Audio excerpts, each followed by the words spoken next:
Oke, selamat pagi Sagi. Minggu 16 Maret 2025. Minggu lalu saya berbohong dikit kepada Bapak Ibu Saudara. Saya katakan bahwa minggu ini saya akan berbicara tentang aset. Tetapi ternyata tidak. Dalam pembelajaran saya pribadi, salah satu topik yang saya pelajari adalah yang saya beri judul aset itu. Tak simpen aja untuk kapan-kapan ya. Bagaimana seseorang bisa dapat menjadi aset bagi kerajaan Tuhan, kerajaan surga, dan juga dan menjadi bagian dari tim Tuhan gitu. Jadi timnya Tuhan. Tetapi saya tidak jadi mengajar tentang hal itu hari ini. Mohon maaf. Ya kan? Kenapa? Karena apa yang Tuhan katakan kepada kita minggu lalu melalui nubuatan di dalam pujian dan penyembahan kita sangatlah ya bahasa Jawanya profound. Ya, sangat menonjol, sangat kuat. Dan saya percaya sangat penting untuk kita bisa belajar tentang hal ini.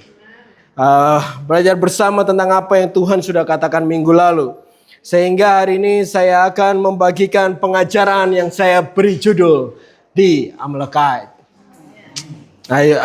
You say in English? Amalekites. Ya di bahasa Indonesia disebut Amalek. Ya. Amalek, oke. Mari kita mulai dari sini. Kitab Keluaran 17. Kitab Keluaran itu sebelum Matius. Ya, sebelum Matius sesudah kejadian. Ya, Keluaran 17 ayat 8 sampai 16. Kita akan baca agak banyak. Bapak Ibu Saudara, cek kanan kirinya apakah siap mendengarkan sesuatu yang luar biasa hari ini. Ya. Lalu datanglah orang Amalek dan berperang melawan orang Israel di mana? Rafidim. Musa berkata kepada Yosua, pilihlah orang-orang baik kita dan lalu keluarlah berperang melawan orang Amalek. Besok aku akan berdiri di puncak bukit itu dengan memegang tongkat Tuhan di tanganku. Lalu Yosua melakukan seperti yang dikatakan Musa kepadanya dan berperang melawan orang siapa?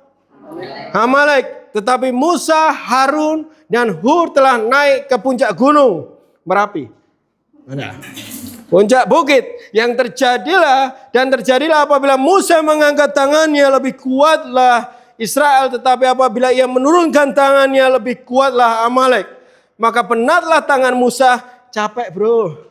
Ya, sebab itu mereka mengambil sebuah batu, diletakkannya di bawahnya supaya ia duduk di atasnya. Harun dan Hur menopang kedua belah tangannya sampai seorang di sisi satu dan seorang di sisi lainnya sehingga tangannya tidak bergerak sampai matahari terbenam. Demikianlah Yosua mengalahkan Amalek dan rakyatnya dengan mata pedang. Kemudian berfirmanlah Tuhan kepada Musa, tuliskanlah semua ini dalam sebuah kitab sebagai tanda peringatan dan ingatkanlah ke telinga Yosua. Hei Yosua, bahwa aku akan menghapuskan sama sekali ingatan pada Amalek dari kolong langit. Lalu Musa mendirikan sebuah mezbah dan menamainya Tuhanlah panji-panjiku. Ia berkata, tangan di atas panji-panji Tuhan berperang melawan Amalek turun-temurun. Saya sengaja untuk membacanya semua supaya kita semua benar-benar paham dan tahu detailnya. Ya, ini adalah cerita di mana Israel berperang melawan Amalek, di mana kebanyakan dari kita familiar terhadap cerita ini. Betul? Peperangan yang ikonik, di mana pada akhirnya Israel dapat mengalahkan Amalek. Kemenangan Israel yang sepenuhnya terjadi karena kuasa Tuhan. Banyak hal yang dapat dipelajari dari cerita ini. Bapak Ibu Saudara, saya sarankan untuk pulang dan nanti pelajari lagi. Pertama, yang kita mau lihat adalah kisah ini adalah peperangan antara dua bangsa. Dan Amalek adalah bangsa yang pertama memerangi bangsa Israel setelah bangsa Israel keluar dari tanah Mesir. Bahkan juga Amalek menjadi bangsa yang pertama yang dia memerangi Israel setelah Israel benar-benar jadi umat Tuhan. Israel baru saja bebas dari Mesir, mengalami kesulitan makanan dan minuman pada waktu itu. Keadaan Israel masih dalam perjalanan keluar dari Mesir. Tapi ternyata Amalek mendatangi mereka untuk memerangi mereka. Jelas ini bukan peperangan yang mudah bagi Israel. Mereka belum pernah sama sekali perang sebelumnya. Mereka adalah generasi baru yang besar dan akhirnya keluar dari Mesir. Yang kedua yang perlu dilihat dari ayat ini, dari cerita ini Bapak Ibu Saudara. Kejadian ini memperlihatkan bahwa musuh dari umat Tuhan tidak pernah menunggu untuk menyerang. Ini suatu peringatan untuk kita bahwa musuh tidak pernah akan diam sampai salah satu di antara kita itu kalah. Sedangkan untuk mengetahui siapa yang menang dan siapa yang kalah, memang harus ada peperangan dulu. BTW, apakah Bapak Ibu Saudara sadar beberapa minggu ini Tuhan sedang membawa kita kepada hal yang baru lagi? Setelah dalam beberapa minggu Tuhan bantu kita untuk meningkatkan atau menaikkan kadar kita, kualitas kita dalam pujian dan penyembahan. 2 minggu lalu Tuhan mau membentuk kita jadi pemenang dan penakluk. Seorang penakluk harus punya rencana. Tetapi rencana yang mudah diubah oleh Roh Kudus. Kamis berikutnya, alias Kamis kemarin, kita berbicara tentang perbedaan antara kesalahan dan dosa. Dan sebagai seorang penakluk harus berani bertindak di dalam langkah yang bijak, yang diperoleh dari hikmat. Kalaupun terjadi kesalahan, seorang penakluk adalah mereka yang bangkit lagi dan belajar dari kesalahan itu. Dan di awal pengajaran ini saya mau mengatakan bahwa musuh tidak diam sampai status antara kamu dan musuh itu diperjelas. Status siapa yang pemenang, siapa yang kalah. Masalahnya adalah status itu hanya didapat setelah melewati peperangan. Saya termasuk orang yang gak suka ikut kompetisi. Karena takut punya status kalah. Ya kalau dilihat dari kronologi, kasihan dong Israel. Baru aja keluar dari Mesir. Baru aja selesai masalah air mereka. Ya kan? Gak ada sumur. Airnya belum dekat. Tuhan membolehkan mereka diserang sama musuh. Bisa banget cerita ini dinilai kejam sama anak-anak zaman now. Tapi satu hal yang harus diingat dari pengajaran ini Bapak Ibu Saudara. Bahwa musuh akan datang di hidupmu sampai di antara kamu dan musuh mendapat status siapakah pemenang dan siapakah orang kalahan. Siapakah pemenang dan siapakah pecundang. Ini bukan hanya cerita peperangan biasa. Ini adalah cerita nyata peperangan antara Israel dan Amalek. Mari kita lihat lebih dekat lagi. Oke, kita mau lihat siapa Amalek ini. Siapa Amalek ini? Siapa? Kita ke kitab Kejadian. Ya.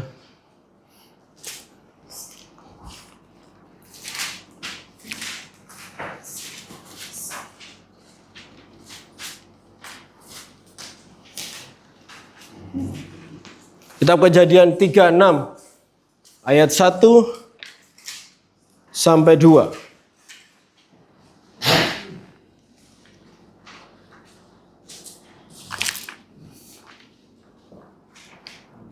Siapin Alkitabnya, buka cepat-cepat yang sudah dapat katakan Amalek. Karena kita banyak ayat hari ini. Inilah keturunan Esau, yaitu Edom.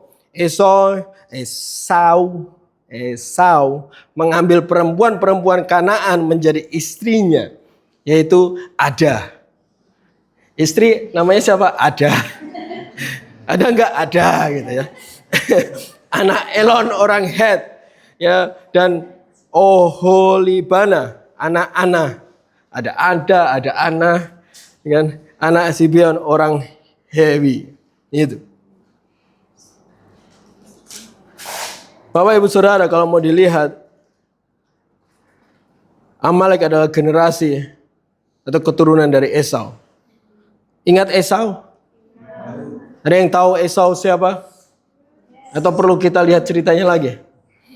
Esau adalah saudara Yakub. Yes, saudara Yakub yang menukar hak kesulungannya dengan semangkuk sup brenebon. Kacang merah, ya kan? Ditukar tuh. Kejadian sup kacang merah ini, Bapak Ibu Saudara, sebenarnya melambangkan bagaimana ada orang yang lebih mengutamakan hal-hal duniawi daripada sebuah janji keselamatan dalam rohani. Yes, Amalek adalah generasi Esau yang kemudian pergi dan membuat jarak antara dia dan Yakub. Esau yang tadinya dia bahkan tidak menganggap berkat Tuhan sebagai hak yang adalah hak kesulungan itu adalah hal yang berharga. Yang kemudian membentuk hidupnya dan generasinya di dalam kemarahan yang mendalam dan keinginan untuk membalas dendam. Di dalam Kejadian 27 ayat 41 Esau mengatakan, kematian ayahku itu tidak akan lama lagi. Pada waktu itulah Yakub adikku akan kubunuh. Goal dan tujuan Esau adalah untuk membunuh dan menghabisi Yakub. Dan nampaknya jelas ya, bahwa generasinya Esau pun juga punya tujuan yang sama. Sejak semula, sejak nenek moyang mereka, Amalek telah memiliki kebencian dan dendam terhadap Israel. Sejak itu, Esau mencoba melakukan tujuannya dan nampaknya generasinya terus menghidupi tujuan itu juga.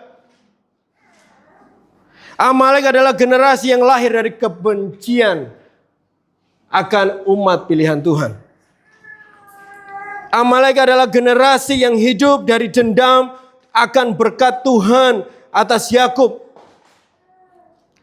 Dan seperti Esau Bapak Ibu Saudara, memutuskan untuk menjadi musuh dari Yakub, demikian juga lah Amalek. Amalek bukanlah hanya bangsa yang tiba-tiba muncul di Rafidim untuk memerangi Israel. Sejak semula mereka bertujuan untuk menghabisi Yakub dan itu sampai ke keturunan mereka. Seperti yang saya katakan lagi, peperangan di Rafidim bukanlah cerita peperangan biasa.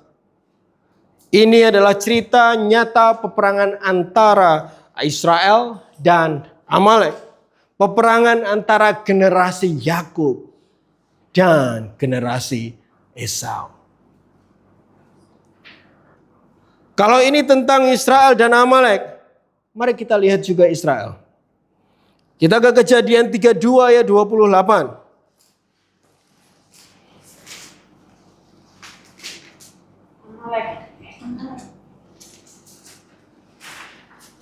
Amalek. Ya. Lalu kata orang itu, namamu tidak akan disebut lagi Yakub, tetapi Israel. Sebab engkau telah bergumul melawan Tuhan dan manusia dan engkau menang. Yes, Israel adalah Yakub. Saya rasa kalian sudah sangat familiar sama ceritanya juga. Jadi saya cepat aja di bagian ini. Karena ini banyak banget hari ini. Dikatakan di ayat ini, nama Israel diberikan Tuhan kepada Yakub karena Yakub telah bergumul dan menang. Itu catat baik-baik, itu penting banget. Bergumul dan menang. Ada dua hal. Enggak cuma gumul-gumulan doang. Israel tidak hanya mewakili kerajaan kuno dan rakyatnya, tetapi juga hubungan kekal antara orang-orang Yahudi atau orang-orang keturunan Abraham dengan iman dan dengan warisan mereka kepada Tuhan. Kata kunci Israel adalah bergumul dan menang. Katakan bergumul dan menang. Bergumul dan menang. Israel adalah conqueror. Dia pemenang. Generasi Yakub adalah generasi seorang pemenang. Salah satu karakter seorang pemenang adalah terus berjuang sampai dia dapetin sesuatu. Jelas kita bisa lihat dari kehidupan Yakub, dia tidak tinggal diam untuk berkat Tuhan, dia ngejarnya, dia bergumul dan menang untuk itu. Banyak orang melihat kejadian Yakub yang memperoleh hak kesulungan sebagai cerita bahwa Yakub ini tukang tipu pada Esau. Bagi saya, dengarkan ini. Bagi saya cerita ini malah sebaliknya. Cerita ini memperlihatkan bagaimana Yakub memberi nilai dan harga yang begitu tinggi terhadap hak kesulungan itu. Yang adalah hal yang rohani, mungkin tidak nampak, ya kan? Mungkin nggak terlalu apa sih pentingnya, ya kan? Ya. Tapi dia menaruh itu nilainya lebih tinggi daripada kesenangan dunia yang bisa dilihat dengan mata. Sedangkan Esau menganggap dan meremehkan hak kesulungan itu, hal yang rohani tadi. Itu ditunjukkan dengan mudahnya, digantikan dengan semangkuk soto hijau. Soto hijau masih itu, ya kan? Semangkuk kacang merah. Dia memilih makanan ketimbang hal yang rohani. Yakub menaruh nilai tinggi akan berkat Tuhan dan dia berlomba untuk mendapatkannya. Extra point di dalam sini Bapak Ibu Saudara, tapi ini bukan poin utama saya. Berkat spiritual hanya diperoleh oleh mereka yang berjuang untuk itu. Saya ulangi lagi. Berkat spiritual hanya diperoleh sama orang yang berjuang untuk mendapatkannya. Pemenang adalah orang yang mendapatkan gelar itu karena mereka berjuang untuk hal itu. Dan Yakub adalah orang ini. Seseorang yang menaruh nilai tinggi pada hal yang rohani dan berjuang untuk mendapatkannya. Kaki malaikat aja dipegang. Ya kan? Nggak boleh pergi. Sehingga dia keluar menjadi pemenang. Israel adalah generasinya, generasi Yakub. Israel adalah generasi pemenang. Generasi yang menaruh nilai tinggi kepada hal kerajaan surga. Generasi yang menaruh nilai tinggi kepada hal yang rohani. Apakah saya berdiri di depan orang-orang itu? Lihat bahwa peperangan di Rafidim bukanlah cerita peperangan biasa. Ini adalah cerita nyata peperangan antara Israel dan Amalek. Peperangan antara generasi pemenang melawan generasi pecundang. Antara generasi yang tahu betul berkat spiritual lebih penting daripada hal fisik dunia, melawan generasi yang mengutamakan dunia ketimbang hal yang rohani. Mari kita lihat lebih dalam lagi. Kita ke kitab Kejadian masih, tapi di Kejadian 1 ayat 3 sampai 4. Yang sudah dapatkan katakan gelap dan terang. Kejadian 1 harusnya nggak sulit dong nyarinya, ya kan? Dengarkan hal ini. Selain Amalek adalah generasi Esau, Bapak Ibu Saudara. Nama Amalek sendiri memiliki arti, akar kata Ibraninya itu adalah amal. Banyak orang yang beramal dalam bulan-bulan ini. Yang berarti kerja keras, penderitaan, beban. Dan pengertian ini, Amalek dapat melambangkan kesulitan dan kesengsaraan juga. Bukan hanya perjuangan fisik tetapi spiritual dan emosional juga. Ada yang menghubungkan juga kata Amalek ini juga dihubungkan dengan kata malkot yang berarti pukulan, hukuman, kekerasan. Yang menunjukkan kekuatan keras dan menyakitkan. Dan arti kata Amalek, dari arti kata nama Amalek saja sudah terdengar sangat mengerikan ya. Untuk yang sedang mengandung, ada yang mau beri namanya Amalek? Ya, you guys planning to do that?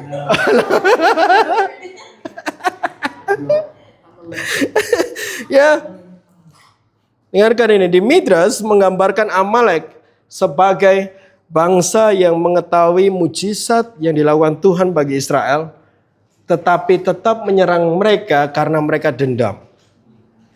Hal ini menjadikan Amalek adalah simbol kejahatan oleh kebencian dan kegelapan itu. Di dalam Kejadian 1 ini dikatakan, berfirmanlah Tuhan, jadilah terang, lalu terang itu jadi. Bling. Tuhan melihat bahwa terang itu baik, lalu dipisahkannya lah dia. Terang itu dari gelap. Hal pertama yang Tuhan lakukan untuk memisahkan antara terang dan gelap. Gimana Tuhan melakukan pemisahan itu? Dia berfirman. Dia melakukan sesuatu untuk memisahkan terang dan gelap itu. Dengarkan ini. Saat Tuhan memberi sesuatu kepada kita, Bapak Ibu Saudara, di dalam tindakan itu, di dalam apapun yang Tuhan mau lakukan itu, akan selalu ada pemisahan antara terang dan gelap. Saat firman Tuhan kamu dengar, kitab Ibrani katakan, akan ada pemisahan antara jiwamu sama kehendak Tuhan. Antara mana yang daging, mana yang rohani. Memisahkan antara terang dan kegelapan di dalammu. Setuju? Bahkan mungkin sampai detik ini kamu dengar firman Tuhan, di hatimu mulai, oh ya, that's bad thing di dalam aku dan ini yang luar biasa gitu. Ada pemisahan itu. Karena bagi Tuhan sangatlah penting pemisahan ini. Tuhan kita tidak suka abu-abu.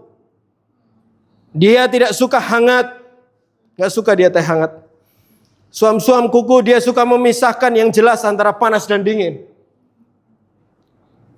Dan kita dapat menjadi saksi bersama-sama bagaimana Yakub melihat kesempatan itu dan memilih terang sedangkan Esau memilih kegelapan. Sehingga apa yang terjadi pada generasi mereka menjadi sama seperti apa yang mereka pilih juga. Israel adalah generasi Yakub yang adalah terang dan Amalek adalah generasi yang satunya yang adalah kegelapan, kejahatan, kebencian dan dendam. Terang melambangkan kehidupan, kebenaran dan kemenangan. Sedangkan kegelapan, Amalek melambangkan kematian, kekerasan, dan kejahatan. Bapak Ibu Saudara, peperangan di Rafidim ini bukanlah hanya peperangan yang biasa. Ini adalah peperangan antara Israel dan Amalek. Peperangan antara generasi Yakub dan generasi Esau. Peperangan antara generasi pemenang melawan generasi pecundang. Perang antara terang dan gelap. Dalam peperangan Israel versus Amalek tentang pemenang versus kegelapan. Seorang pemenang yang kegelapan mencoba mengalahkan pemenang itu. Kita lihat di Yohanes 1 ayat 5 Bapak Ibu Saudara. Untuk kita akan lihat lebih dalam lagi.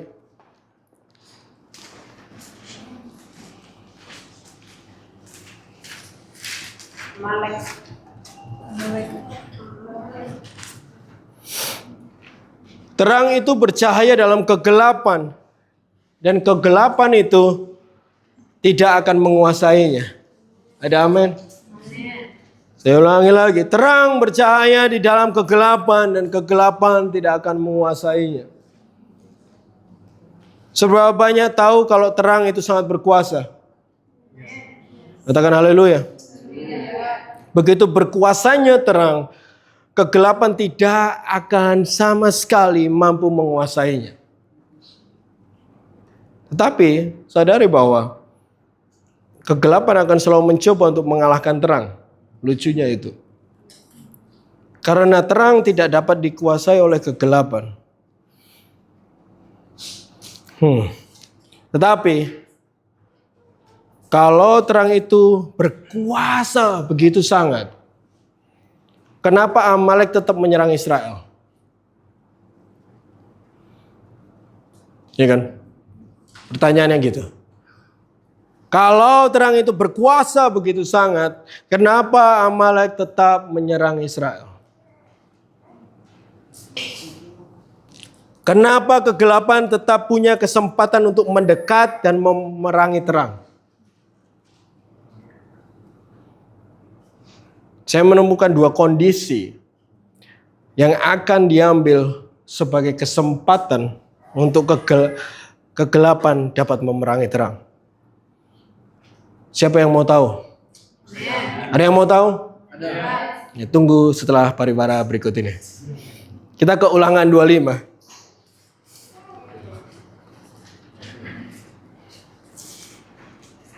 Ayat 17 sampai 18.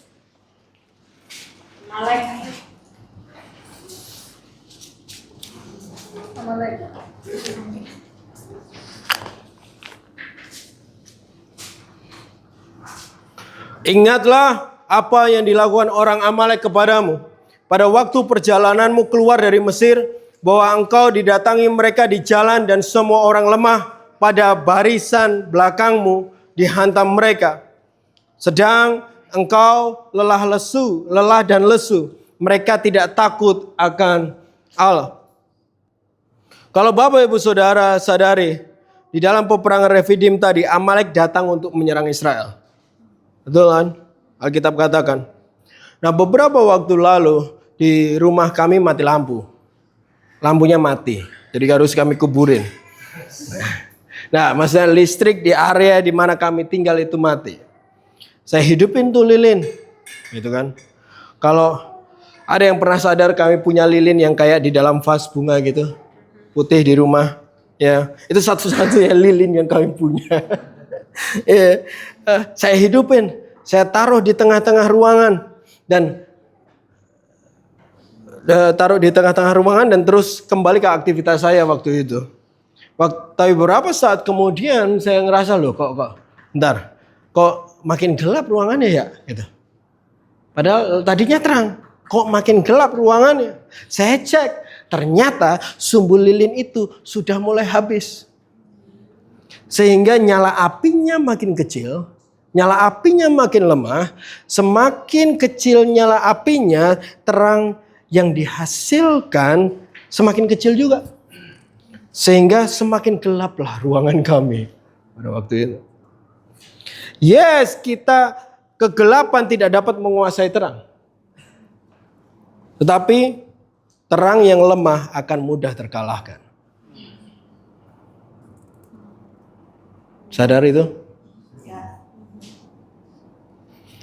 Tuhan katakan ke Israel, kamu ingat waktu Amalek nyerang kamu, mereka datang ke kamu, karena barisanmu lemah, kamu lelah, kamu lesu, pakai oskadon.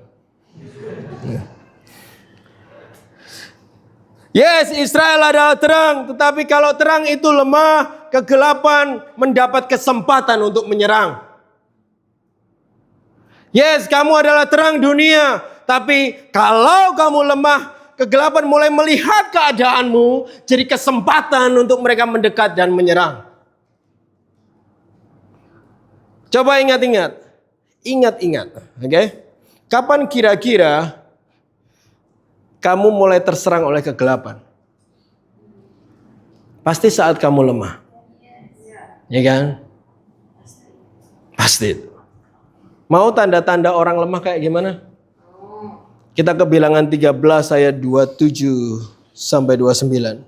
Kita mau cek, kita lihat apakah tanda-tanda ini, gejala ini ada di hidup kita atau tidak.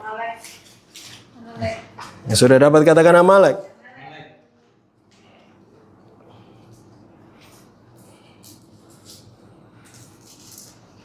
Mereka menceritakan kepadanya, kami sudah masuk ke negeri kemana engkau kami suruh.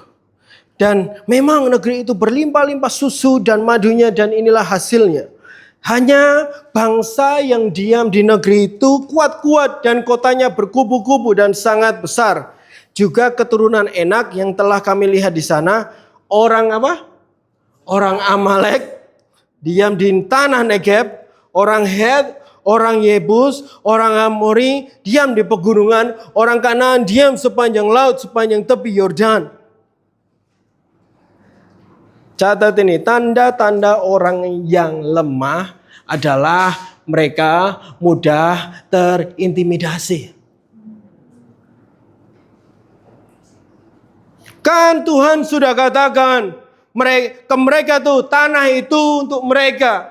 Tetapi mereka lihat Amalek, lihat bangsa yang lain, mereka lihat kegelapan lebih besar daripada janji Tuhan itu. Mereka mulai bimbang, mereka terintimidasi oleh apa yang mereka lihat dengan mata mereka. Padahal iman bukan lahir dari penglihatan. Ada amin. Iman lahir dari pendengaran. Tetapi hanya mereka yang kuat yang tidak dapat terintimidasi dari apa yang mereka lihat. Jadi mudah untuk cek apakah kamu kuat atau sedang lemah. Ngeceknya adalah kalau apa yang kamu lihat, kenyataan hidup yang kamu hadapi, itu membuat kamu meragukan akan perkataan Tuhan, berarti kamu sedang lemah.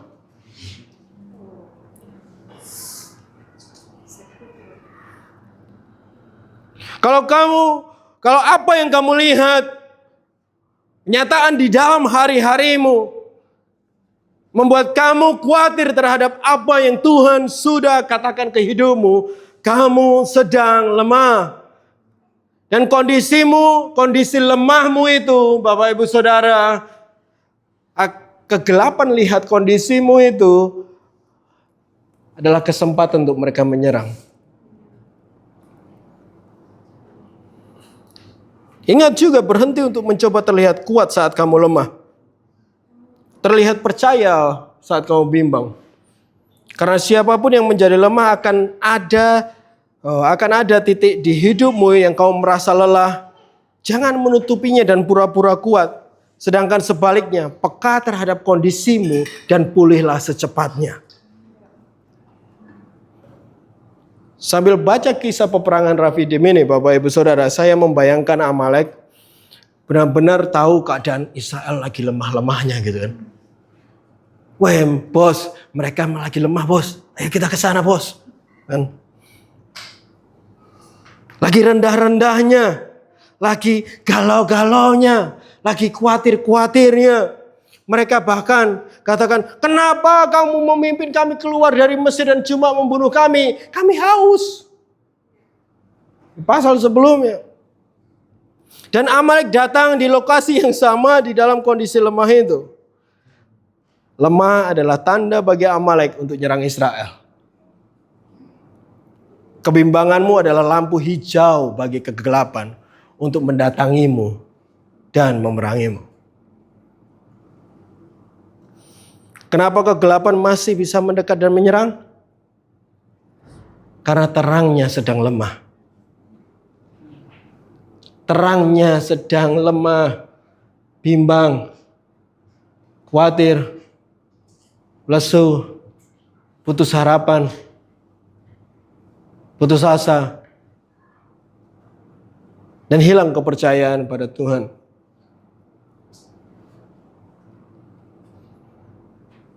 Saya ajak Bapak Ibu Saudara ke kitab Bilangan 14. Ayat 43 sampai 45.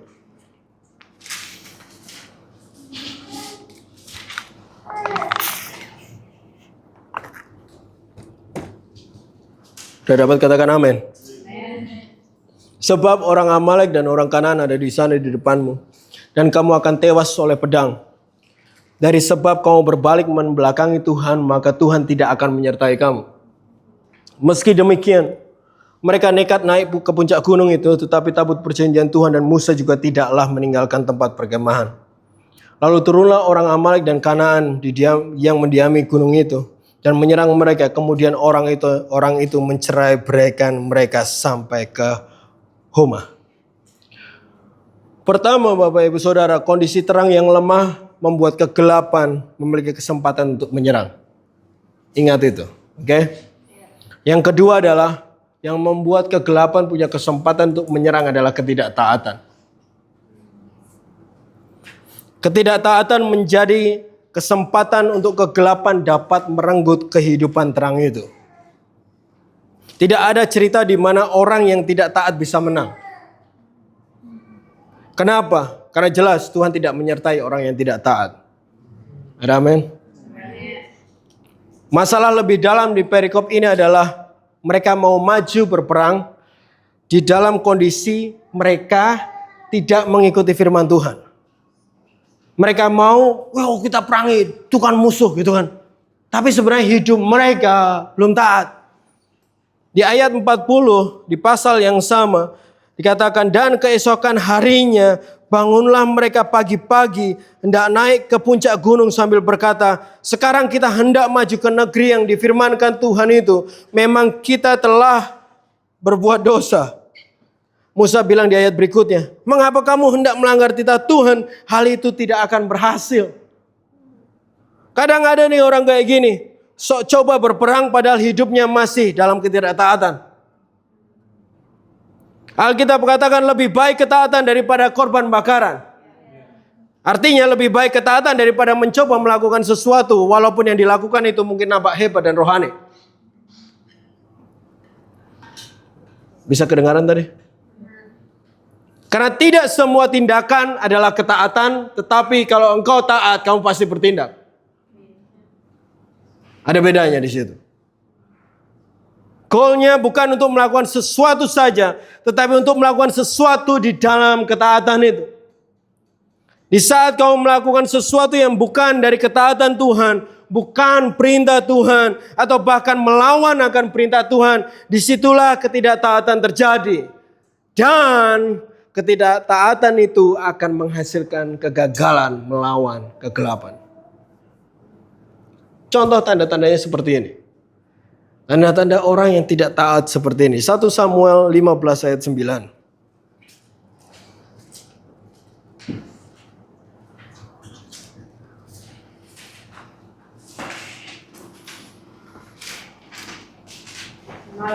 Amalek. Yang sudah dapat katakan amin. Ayat 9, 1 Samuel 15, cerita tentang Raja Saul. Tetapi Saul dan rakyat itu menyelamatkan Agag dan kambing domba dan lembu-lembu yang terbaik dan tambun. Tambun, ada pejantannya mungkin. Pejantan tambun. Oh ya. Pula anak domba dan segala yang berharga, tidak mau mereka menumpas semuanya itu, tetapi segala hewan yang tidak berharga, yang buruk, itulah yang ditumpas mereka. Saul pergi memerangi Amalek. Tetapi dia melakukan tindakan yang di dalam ketidaktaatan juga. Tanda orang Kristen yang hidup di dalam ketidaktaatan adalah mereka melakukan sesuatu memang untuk Tuhan, tapi masih menyimpan dikit kegelapan itu dalam hidup mereka. Ya mungkin kamu tidak membunuh, ya mungkin kamu tidak berjudi, kamu tidak mencuri, tetapi ada bagian dari kegelapan, dari sedikit dari kegelapan itu yang kamu masih simpan dan sembunyikan di dalam keadaan kamu juga coba untuk melakukan sesuatu untuk Tuhan. Dan buah dari itu adalah generasi Israel sampai hari ini terus harus berurusan sama Amalek. Dan buah untuk hidupmu adalah Bapak Ibu Saudara, kalau kamu melakukan hal ini, generasimu akan terus kesulitan dan melawan kegelapan itu. Kesulitan untuk melawan kegelapan itu. Ketidaktaatan sama dengan memberikan kuasa kepada kegelapan untuk menjadi bagian dari hidupmu. Menjadi bagian dari hidup generasimu. Ingat kedua hal ini. Pertama adalah lemah, katakan lemah. Kondisi lemah akan kepercayaanmu terhadap Tuhan adalah kesempatan bagi kegelapan untuk datang dan menyerang. Yang kedua, ketidaktaatan. Katakan ketidaktaatan.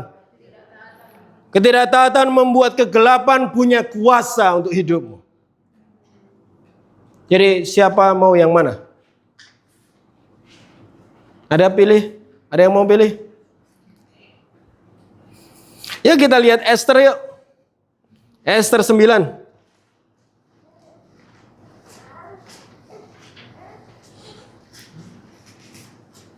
Coba cek kanan kirinya masih hidup nggak? Atau sudah gelap? Ayat 20 sampai 22 Esther 9. Maka Mordekai, siapa? Mordekai menuliskan peristiwa itu, lalu mengirimkan surat-surat kepada semua orang Yahudi di seluruh daerah Raja Ahasiweros, baik yang dekat, baik yang jauh, untuk mewajibkan mereka supaya tiap-tiap tahun merayakan hari yang ke-14 dan ke-15 bulan Adar. Karena pada hari itulah orang Yahudi mendapat keamanan terhadap musuhnya. Dan dalam bulan itulah duka cita mereka berubah menjadi sukacita. Dan hari perkabungan menjadi hari gembira. Dan supaya menjadikan hari-hari itu hari perjamuan dan sukacita. Dan hari untuk mengantar makanan. Dan bersedekah kepada orang-orang miskin. Jumat lalu kita merayakan Purim, Bapak Ibu Saudara. Semua ada di tempat ini kemarin Jumat. Serapa banyak yang menikmati kegiatan Jumat kita kemarin. Ada? Ya. Purim adalah peringatan hari raya yang kita rayakan supaya mengingat akan sesuatu. Kita nggak cuma nongkrong dan nonton Esther aja. Mengingat bahwa Amalek akan terus mencoba membunuh Israel. Mengingat bahwa kegelapan akan terus mencoba mematikan terang itu. Haman tidak hanya menggambarkan Amalek, tetapi ia adalah bagian dari kegelapan itu juga. Sedangkan Esther tidak hanya mewakili Israel, tetapi dia adalah terang itu juga. Kita lihat sesuatu. Saya punya foto, saya mau cek.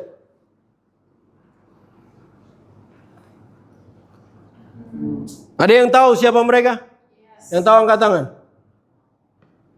Oke, kalau dikit tak kasih tahu aja. Cuma dikit. Ini foto Siri, Ariel, dan aku nggak bisa nama satunya. Kiefer or Kefir or Kiefer ya. Teman-teman bisa googling. Nama mereka ini adalah keluarga. Kok nggak tak catat namanya? What is his family name? Their family name? Bibas. Ya, jadi kalau teman-teman googling nanti Bibas, nemukan ceritanya. Ini foto mereka. Ibu, anak 4 tahun dan bayi 9 bulan. 3 dari banyak orang Israel yang ditawan oleh Hamas. Selama lebih dari 1 tahun. Bulan lalu jenazah mereka dikembalikan ke Israel. Dan kondisinya luar biasa jahat banget.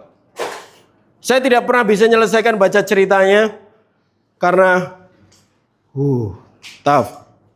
Nggak bisa. Nanti teman-teman baca sendiri. Kondisinya jahat banget. Berita tentang mereka sangat-sangat menyedihkan. Bahkan tidak bisa dibayangkan bayangkan apa yang dilakukan Hamas terhadap mereka. Perbuatan yang bahkan tidak bisa dibayangkan kalau manusia bisa melakukan hal itu. Ke bayi 9 bulan. Ke anak 4 tahun. Kalau pengen tahu, bayi itu nangis, dihajar kepalanya pakai batu sampai hancur. Karena mereka takut ketahuan tempat mereka nyekap di mana. Perbuatan yang kita nggak bisa pikir. Saya bisa katakan apa yang mereka lakukan di luar ke keluarga bebas ini hanya dapat dilakukan oleh manusia yang dipenuhi oleh kegelapan. Mereka Israel tidak berperang melawan hama saja. Mereka sedang berperang melawan kegelapan itu. Ini bukti bahwa kegelapan masih bekerja, Bapak Ibu Saudara. Masih bekerja untuk mewujudkan tujuan mereka, yaitu membunuh Yakub. Tujuan mereka membunuh Israel. Tujuan mereka membunuh terang itu. Mereka menyadari bahwa terang begitu kuat. Makanya mereka cari titik terlemah hidupmu. Sampai hari ini. Kegelapan masih bekerja untuk meniadakan terang itu. Salah satu poin favorit saya dari Esther dan Mordekai adalah mereka berdua menyadari bahayanya. Banyak orang Kristen hari ini tidak menyadari bahaya kegelapan itu sendiri. Mereka menyadari bahwa ada kuasa yang mencoba untuk meniadakan mereka. Dan tujuan saya hari ini adalah untuk menyadarkan Bapak Ibu Saudara tentang bahaya ini juga. Ada kuasa yang mencoba meniadakan terang di dalam hidupmu, Bapak Ibu Saudara. Purim haruslah menjadi pengingat bagi kita bahwa kegelapan masih bekerja. Dan juga menguatkan bagi kita bahwa ada kuasa Tuhan yang akan selalu menang. Ada terang Tuhan yang akan selalu menang melawan kegelapan itu. Siapa tahu arti nama Esther? Nama Esther kemungkinan berasal dari kata Persia kuno namanya Setare. Yang berarti bintang. Hal ini sesuai dengan identitasnya sebagai wanita Yahudi yang tinggal di Persia. Kenapa? Karena seorang umat Tuhan yang adalah terang tinggal di bangsa yang gelap. Sehingga Esther sering dijadikan juga diartikan bintang yang bersinar. Ingat bahwa kegelapan tidak dapat mengalahkan terang? Ingat? Ya, saat terang itu benar-benar jadi terang, kegelapan gak bisa mengalahkannya. Apakah kita lihat kalau Esther itu lemah? Apakah kita lihat kalau Esther mudah terintimidasi? Apakah Esther hidup dalam ketidaktaatan? Itulah yang membuat Esther tidak dapat dikalahkan sama kegelapan. Walaupun dia ada di tengah-tengah kegelapan, dia tidak kalah. Bapak Ibu Saudara, dengar ini. Peperangan di Refidim bukanlah hanya peperangan biasa. Itu adalah peperangan antara Israel dan Amalek. Perang antara terang dan kegelapan. Saya percaya di dalam minggu-minggu ini, di masa Purim ini, Tuhan mau kita sagi untuk menyadari bahwa kita adalah terang di dalam kegelapan. Ada amin. Kita adalah terang di dalam kegelapan itu. Dan PR terbesar kita adalah untuk tidak dipengaruhi oleh kegelapan itu. Bahkan sebaliknya, kita yang harus memberi dampak akan kegelapan itu. Mari kita tutup dengan ayat ini Bapak Ibu Saudara. Matius 5 ayat 14.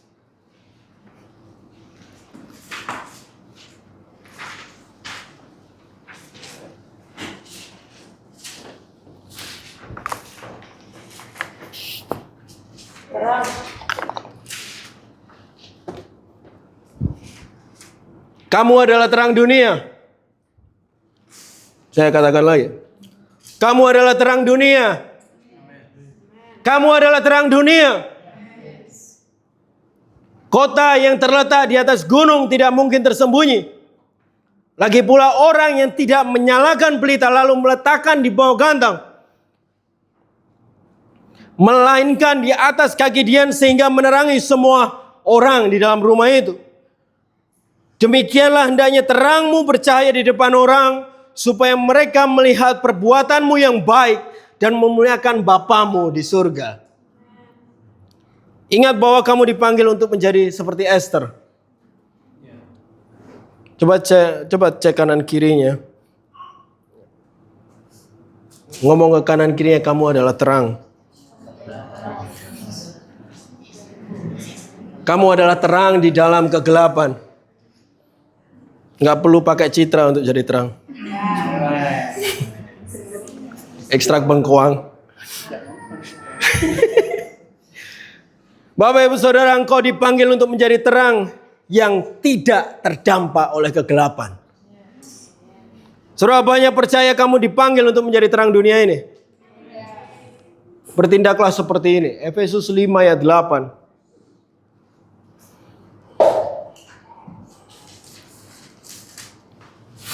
Katakan, memang dulu kamu adalah kegelapan, tetapi sekarang kamu adalah terang.